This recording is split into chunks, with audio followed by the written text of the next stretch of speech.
एक बार अगर हमारे क्लासरूम में कोई बच्चा घुस गया तो उसको इतना आनंद आना चाहिए, उसको इतना मोटिवेशन मिलना चाहिए कि बच्चा एक बार अगर आ जाए फिर वो छोड़े ना। और खेल खेल में ही पढ़ना ही जो है मूल है FLN का। कि बच्चा निरंतर सीखता रहे, लेकिन उसको ये एहसास ना हो कि उसको जोर जबरदस्ती से पढ़ाया जा रहा जी, है। ये हमारी प्राइमरी के एजुकेशन में बहुत बड़ा चेंज आने वाला है कि हम रोड बनाने के परिणाम तुरंत देखते हैं। अगर हमें कोई एक बुखार होता है, हम उसकी गोली खा लेते हैं, 2 ही घंटे में उसके परिणाम देखने को मिल जाते हैं। बट फाउंडेशनल लर्निंग और न्यूमरेसी अगर बच्चे को मैथ सिखाएंगे तो उसके परिणाम आपको 20 साल बाद देखने को मिलेंगे, उसकी अगली पीढ़ी में देखने को मिलेंगे। तो शिक्षक और छात्र के बीच में होने वाले संवाद की कोई मॉनिटरिंग नहीं की जा सकती। वो मॉनिटरिंग तो बच्चे के परिणाम में ही देखने को मिलती है। और ये अंकों का प्रेम, ये शब्दों का प्रेम, ये व्यक्ति के बाल्यावस्था में फाउंडेशनल लर्निंग के समय ही पनपता है। और इसके लिए FLN एक बहुत बड़ा क्रांतिकारी बदलाव है।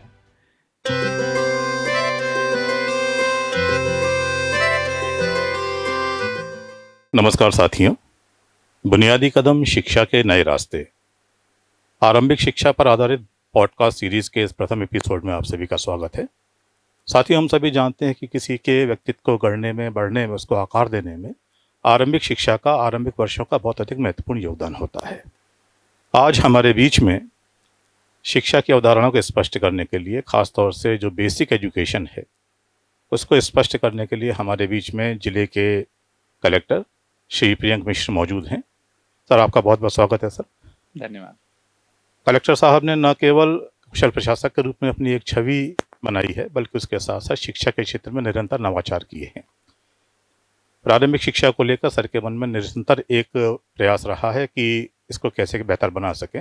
आज जिस स्टूडियो में बैठकर हम ये रिकॉर्डिंग कर रहे हैं, ये शायद प्रदेश का एकमात्र स्टूडियो है जो डाइट में स्थापित किया गया है, और इसके माध्यम से हम लोग जिले भर के लोगों को से एक साथ जुड़ सकते हैं।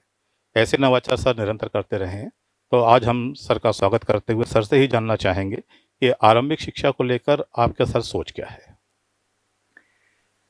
देखिए, मेरा ऐसा मानना है कि किसी भी छात्र की जो उसके जो पूरे जीवन में जो भी वो शिक्षा ग्रहण करता है, जो भी उस डिग्रियां प्राप्त करता है, ये जो वटवृक्ष अगर मैं इसको मानूं उसकी शिक्षा के पूरे कालखंड को, उसके जीवन में एक आम व्यक्ति कोई 20 साल, कोई ग्रेजुएशन तक अगर जिसने शिक्षा ग्रहण की हो तो 20-21 साल तक वो शिक्षा ग्रहण करता है, फॉर्मल एजुकेशन। और जो PhD करते हैं या मेडिकल में बड़ी एडवांस डिग्री हासिल करते हैं, वो लगभग कई बार 35 वर्ष की उम्र तक, 40 वर्ष की उम्र तक फॉर्मल एजुकेशन से जुड़े रहते हैं। कुछ लोग जो 8वीं के बाद भी शिक्षा छोड़ देते हैं, 12वीं के बाद भी कई बार लोग अपनी फॉर्मल एजुकेशन को त्याग देते हैं। बट इस पूरे रेंज में अगर मैं बात करूं, इस पूरे कालखंड में मैं बात करूं, तो यदि मैं शिक्षा जो कि कोई भी व्यक्ति ग्रहण करता है उसको एक वटवृक्ष मानूं, तो जो फाउंडेशनल लर्निंग है वो उस वृक्ष की जड़ है, और उसी जड़ से अंकुरित होकर के, प्रफुल्लित होकर के पूरा वृक्ष तैयार होता है। और कुछ लोग बहुत अच्छी डिग्रियां और बहुत यूनिवर्सिटीज़ को टॉप करते हैं, PhDs करते हैं, रिसर्च करते हैं, लेकिन अगर उन सभी लोगों से पूछा जाए कि वो मूल क्या है जिन्होंने उसे मोटिवेट किया, कोई बच्चा अगर मैथमेटिक्स में अच्छा है, साइंस में अच्छा है, तो उसको अंकों से निश्चित रूप से प्रेम है, इसलिए उसने वो राह चुनी है। कोई लेखक है, कोई जर्नलिस्ट है, उसको शब्दों से प्रेम है, इसलिए उसने उसमें एक्सीलेंस हासिल किया है, उत्कृष्टता हासिल की है। और ये अंकों का प्रेम, ये शब्दों का प्रेम, ये व्यक्ति के बाल्यावस्था में फाउंडेशनल लर्निंग के समय ही पनपता है।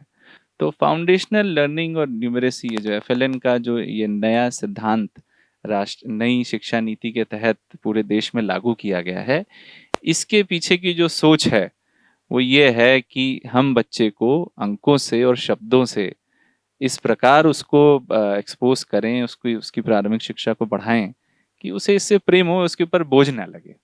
यानी आप ये कहना चाहते हैं, आपका भाव ये है कि शिक्षा खेल के माहौल में हो, उसको सहजता से बच्चा पढ़ना लिखना सीखे, ना कि उसको एक बोझ के रूप में ले।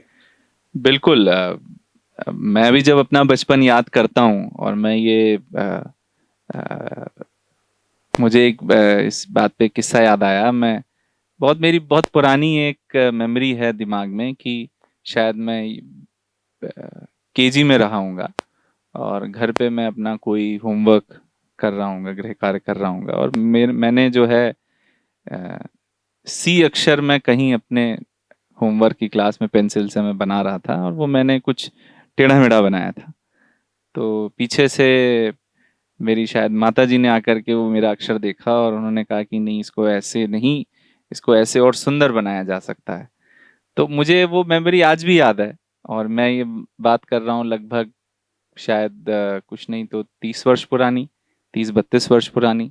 लेकिन वो सी मुझे आज भी याद है, और कुछ ऐसा वो शब्दों के साथ प्रेम का मैं उदाहरण दे रहा हूँ कि अब मैं आज भी मैं राइटिंग लिखता हूँ तो काफ़ी उम्र हो गई है, और कई बार ऑफिस के कार्य में शब्द इधर उधर हो जाते हैं, बहुत सफाई से नहीं लिखते, लेकिन मेरा सी हमेशा सही बनता है। वो मैं इसलिए मुझे याद आता है कि वो जो जो फाउंडेशन लर्निंग का समय होता है, उस प्रकार से खेलने कूदने के दौरान जो हम ये सारी चीज़ें सीखते हैं, वो हमारे साथ आजीवन रहती हैं, और इसी प्रकार से हमें आने वाले समय में अपने बच्चों को सिखाना भी है। सर, आपने जो कहा कि प्रारंभिक शिक्षा में आपने जो फंडामेंटल जो आपकी लर्निंग हुई है, चूंकि वो एक बहुत सहज वातावरण में हुई थी, इसलिए आगे की पढ़ाई में कोई दिक्कत नहीं आई। जी, नवीन शिक्षा पद्धति में इस चीज़ को महसूस किया गया। 1986 और 92 में जो शिक्षा पद्धति बनी थी, उसमें शिक्षा की सर्वव्यापकता पर जोर दिया गया था कि शिक्षा हर व्यक्ति तक पहुंचे।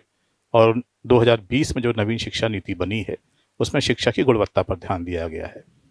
निपुण भारत अभियान पूरे देश में संचालित हो रहा है सर, और मध्य प्रदेश में भी मिशन अंकुर संचालित हो रहा है। यहाँ पर एक बात बहुत प्रमुखता से सामने आती है कि FLN, foundational learning and numeracy, ये शब्द बहुत इस्तेमाल हो रहा है सर। ये FLN के पर आप प्रकाश डालना चाहेंगे सर? देखिए एफएलएन के पीछे की सोच ऐसी है कि हम जाएं और किसी क्लास में पहले दिन से बच्चे को ब्लैक बोर्ड पे ये बताने लगें कि देखो ये अक्षर है, ये एक है, बना के दिखाए टीचर उसको, और ये अक्षर ये दो है, 3-4 ऐसे बताए। तो वो जो बच्चा है जो पहली बार इस अक्षर को ब्लैक बोर्ड पे देखेगा, वो एसोसिएट नहीं कर सकता कि एक क्या है, दो क्या है। उसको दिखता तो एक, उसको केवल एक आकार दिखेगा। जी। लेकिन अगर उसी बच्चे को क्लासरूम के माहौल से बाहर निकाल करके पेड़ के नीचे, जो भी बच्चे गांव में खेलते हैं, गिट्टी खेलते हैं या पत्थर से खेलते हैं, उसमें दो दो पत्थर लेकर के वहीं मिट्टी के जमीन पे एक पत्थर रखा जाए, एक कंकड़ रखा जाए, और उसके नीचे फिर वो लिखा जाए कि ये एक अक्षर है। और फिर चार, दो पत्थरों के नीचे दो लिखा जाए, तीन पत्थरों के नीचे तीन लिखा जाए। तो ये जो शिफ्ट है, ट्रांसफॉर्मेशन है, कि क्लासरूम से बाहर निकल करके उसको उसके माहौल में, बच्चे को उसके माहौल में अंकों से उसका परिचय कराना, शब्दों से उसका परिचय कराना, वो ये ट्रांसफॉर्मेशन इस नई शिक्षा नीति से आया है। और एफएलएन शब्द सुनने में ऐसा लगता है, कई बार ऐसा भी, मैं भी जब ये मिशन अंकुर स्थापित हुआ और कई बार मैं भी ट्रेनिंग्स में आया, तो मेरे भी मन में ये डाउट था कि क्या एफएलएन कोई बड़ा शिक्षा का कोई नया तरीका है क्या, इसकी पुस्तकें अलग प्रकार की दिख रही हैं। पर जब मैंने इसको खुद समझा, तो मैंने ये पाया कि ये वाकई बच्चों को अंकुरित करने वाली पहल है, और इसको हम लोगों को बड़ी सहज भाषा में समझना चाहिए। शायद एफएलएन शब्द से ऐसा लगता है कि अंग्रेजी का बड़ा कोई क्लिष्ट शब्द है। जी। और मैं चाहूंगा कि इस पॉडकास्ट के माध्यम से हमारे जो कम्युनिटी है, जो हमारे अभिभावक हैं गांव गांव में, उस बात को समझें कि ये एक बड़ी सहज पद्धति है जिस प्रकार से प्राकृतिक रूप से बच्चों को शिक्षा, प्रारंभिक शिक्षा दी जानी चाहिए।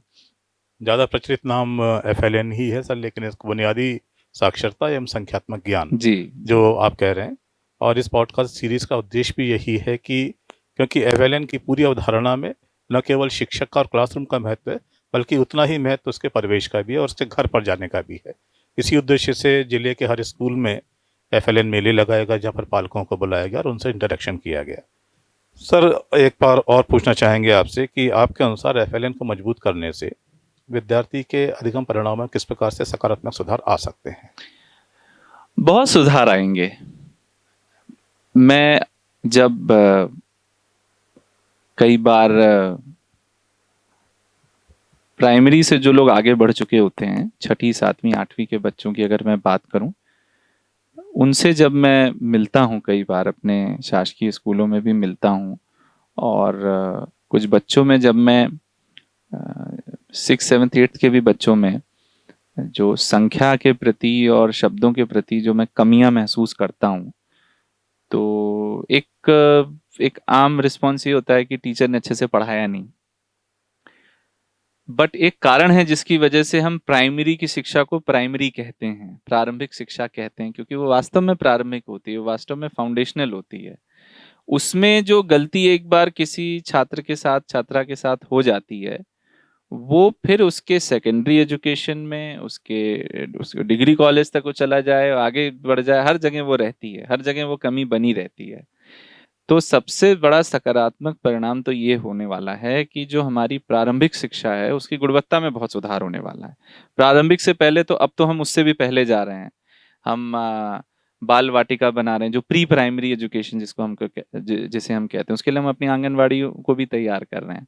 तो सबसे बड़ा सकारात्मक बदलाव तो ये है कि हमारी प्राइमरी के एजुकेशन में बहुत बड़ा चेंज आने वाला है। हमें यहाँ ये भी नहीं भूलना चाहिए कि हमारे जो प्राइमरी स्कूल्स का नेटवर्क है बहुत बड़ा है। हर गांव में नेबरहुड स्कूल, जो अपना शिक्षा का अधिकार अधिनियम है उसके तहत हर गांव में लगभग लगभग अब स्कूल खुल चुके हैं, और इतनी बड़ी व्यवस्था में क्वालिटी के साथ प्राइमरी एजुकेशन देना ये बड़ी चुनौती रहा ही है, पहले भी रहा है। और इसके लिए एफएलएन एक बहुत बड़ा, मैं समझता हूँ कि क्रांतिकारी बदलाव है, उसमें सबसे बड़ा चेंज आने वाला है। राष्ट्रीय स्तर पर अलग अलग सर्वों में सर ये देखा गया कि बड़ी संख्या में शासकीय विद्यालयों में बच्चे ऐसे हैं जो कक्षा 5 में आने के बावजूद कक्षा दूसरी और तीसरी की दक्षता भी हासिल नहीं कर पाए। जी। हम जिले के परिप्रेक्ष्य में बात करें तो हम जानते हैं कि धार एक आदिवासी बहुल जिला है, और यहाँ और हर जगह से सीखने की शुरुआत नामांकन से होती है। तो नामांकन को बढ़ावा देने के लिए सर जिले में स्पेसिफिकली क्या प्रयास किए जा रहे हैं? देखिए, शिक्षा के प्रति लोगों का जो रुख है, खासकर माता पिता का जो रुख है, वही अच्छे नामांकन का आधार भी है, वही शिक्षा की गुणवत्ता का भी आधार है। शायद ही हम में से या ऐसे वर्ग में से, पूरे भारतवर्ष के ऐसे वर्ग में से शायद ही कोई ऐसा व्यक्ति होगा जिसने अच्छी शिक्षा ग्रहण की हो, शिक्षा ग्रहण करके उसने अपने जीवन में कुछ पाया हो, और जिसके माँ बाप को शिक्षा का महत्व ना पता हो। यह संभव है कि कोई व्यक्ति ऐसे परिवेश से आया हो जिसके माता पिता साक्षर ना रहे हों, जिसके माता पिता पढ़े ना रहे हों, लेकिन उनको भी अपने बच्चों की पढ़ाई के प्रति उसके महत्व का पूरा ज्ञान था। ज्यादातर जगहों पे मैंने ये पाया कि जो लोग खुद नहीं पढ़े उन्होंने उसके महत्व को समझा, या अपने आसपास समाज में देखा कि जो लोग पढ़ करके आगे निकले, और उन्हीं से उनको एक मोटिवेशन भी मिला कि नहीं, हमें अपने बच्चों को पढ़ाना है। तो या तो माँ बाप की खुद पढ़ाई लिखाई उनके बच्चों पे असर डालती है, या अगर वो ना भी पढ़े लिखे हों तो भी वो अपने बच्चों को मोटिवेट करते हैं। एक कड़ी जो कई बार मैं महसूस करता हूँ कि हमारे आदिवासी बाहुल्य क्षेत्रों में जिसकी वजह से नामांकन कम रहता है, वह यह है कि कमाने खाने की इस आवश्यकता की वजह से, और वो सही भी बात है, आदिवासी बाहुल्य क्षेत्र में बहुत हद तक कई लोग बाहर काम करने जाते हैं, और पहले तो व्यक्ति को अपनी आजीविका ही सुनिश्चित करनी रहती है, और कहीं ना कहीं वो इस सोच के साथ आगे बढ़ता है कि बच्चे की पढ़ाई लिखाई से ज़्यादा ज़रूरी यह है कि इसको मैं अपने साथ ले जाऊं। जैसे हमारे यहाँ से गुजरात बहुत लोग जाते हैं, तो उसको ये लगता है कि नहीं, पढ़ाई लिखाई का महत्व नहीं है, इसको मैं अपने साथ ले जाता हूँ, जैसी इसकी उम्र होगी इसको भी मैं कमाने खाने में लगा दूंगा। वहीं पे हमें जो है कुछ बदलाव लाने हैं, कहीं पे हमें समाज के साथ बैठना है, और उन्हें ऐसे लोगों के साथ हमें बहुत ज़्यादा मेहनत करने की ज़रूरत है कि आप अगर बाहर काम करने भी जाते हैं, यदि आपकी आजीविका का साधन आपको उस क्षेत्र में नहीं मिल रहा है, फिर भी आप अपने बच्चों की पढ़ाई लिखाई को बिल्कुल महत्व दीजिए। और इसी के लिए इस क्षेत्र में इतने हॉस्टल्स बने, इतने छात्रावास बने हैं। तो मैं मानता हूं कि नामांकन में पहला सुधार तो माता पिता के मन में शिक्षा के प्रति सकारात्मकता से आएगा, और दूसरा ये है कि एक बात, माता पिता को हमने मना भी लिया कि आपको अपने बच्चे को स्कूल में भेजना है, तो स्कूल में ऐसा माहौल होना चाहिए कि बच्चा एक बार अगर आ जाए फिर वो छोड़े ना। क्योंकि कई बार शिक्षा की गुणवत्ता के कारण भी बच्चा 1 साल बाद या 2 साल बाद स्कूल छोड़ देता है। फिर वो माता पिता की गलती नहीं है, फिर वो हमारी व्यवस्था की बात है। एक बार अगर हमारे क्लासरूम में कोई बच्चा घुस गया तो उसको इतना आनंद आना चाहिए, उसको इतना मोटिवेशन मिलना चाहिए कि अगर उसके माता पिता उसको बोले भी कि नहीं चलो तुम्हें हम अपने साथ लेके जाना चाहते हैं, तो वो उसको अच्छा नहीं लगना चाहिए। सरकार के विभिन्न प्रयासों से जिला स्तर पर भी अलग अलग प्रयास किए गए हैं। उसके माध्यम से जिले के नामांकन प्रतिशत में बढ़ोतरी हुई है। लेकिन जैसा भी आपने कहा कि पलायन एक वास्तविक समस्या है जिले की। स्कूल में जब बच्चा एडमिशन लेता है तो कक्षा में रुकने की उसकी संभावना बहुत अधिक रहती है। लेकिन खास तौर से गर्मी के 2 महीने हैं जिसमें आदिवासी परिवार पलायन करते हैं, उसमें बच्चा उनके संग चला जाता है और फिर वो लौट कर वो बारिश के बाद आता है। गर्मी के इन 2 महीनों बच्चों को रोकने के लिए सर कोई विशेष प्रयास जिले में किए जा रहे हैं? देखिए, हम लोग निरंतर प्रयास करते हैं कि गर्मी के मौसम में भी कुछ ना कुछ खेल की गतिविधियां चलती रहें। अभी हमने ये निर्णय लिया कि जो बच्चे हमारे छात्रावासों में हैं, भले वो अपने घरों में हों, हैं तो हमारे ही जिले के ज़्यादातर रहने वाले, उनके लिए हम एक खेल कूद की गतिविधियां प्रारंभ करना चाहते हैं, ताकि उनका मन जो है अपने स्कूल से लगा रहे, अपने विद्यालय से लगा रहे। हम लोग जब पढ़ाई करते थे तो समर वेकेशन में होमवर्क दे दिया जाता था। मैं तो निजी स्कूल से पढ़ा हूँ, और मैं कई शासकीय स्कूलों में भी देखता हूँ कि ये पद्धति है। तो समर वेकेशन में, ग्रीष्मकालीन अवकाश में बच्चों को कुछ ऐसी गतिविधियों का होमवर्क दे देना कि वो अगली बार जब स्कूल खुले तो वो उसके बारे में बताएं, उसके बारे में चर्चा करें। इस प्रकार की गतिविधियां हम लोग कर रहे हैं। और जितनी सामाजिक चेतना जगाने का सबसे बड़ा पहल है, चाहे हमारे धार्मिक संगठन हो, चाहे हमारे सामाजिक संगठन हो, हमारे एसएमसीज हों, स्कूल मैनेजमेंट की कमेटी, उनसे हम लोग ये निरंतर प्रयास कर रहे हैं कि छुट्टी के दिनों में भी बच्चे खेल खेल में कुछ पढ़ते रहें। और खेल खेल में ही पढ़ना ही जो है मूल है एफएलएन का। बिल्कुल सही कहा सर आपने। एफएलएन की मूल अवधारणा यही है कि बच्चा निरंतर सीखता रहे, लेकिन उसको ये एहसास ना हो कि उसको जोर जबरदस्ती से पढ़ाया जा रहा जी है। जी। बालक का या किसी भी मनुष्य का मूल स्वभाव सीखने का होता है, पढ़ने का नहीं होता।